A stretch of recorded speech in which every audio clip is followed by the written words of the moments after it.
God is still working on your jacked up relatives. Come on, tell them like, and don't front like you ain't got none. You gonna hang out with them this weekend.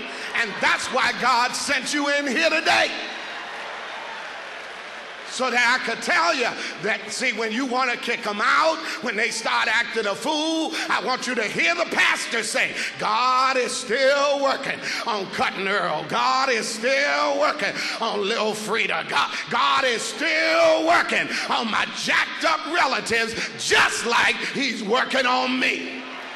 Oh, I wish I had help up in here.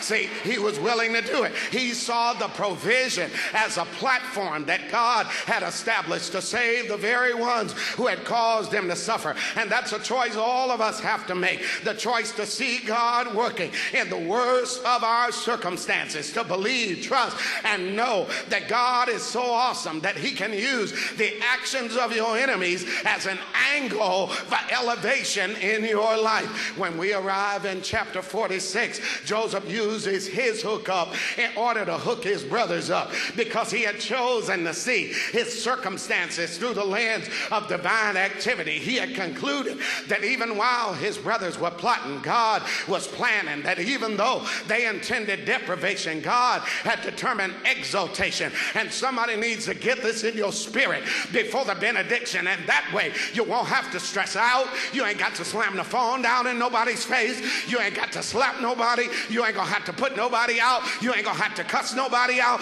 because while they're talking about you, God is working for you. While they're lying on you, God is already lifting you up. Is there anybody here who can claim that, who can stand on that, who can commit to doing the right thing for others even when they're doing the wrong thing to you, because you know that God is at work and he will work it out for the good of them who love the Lord?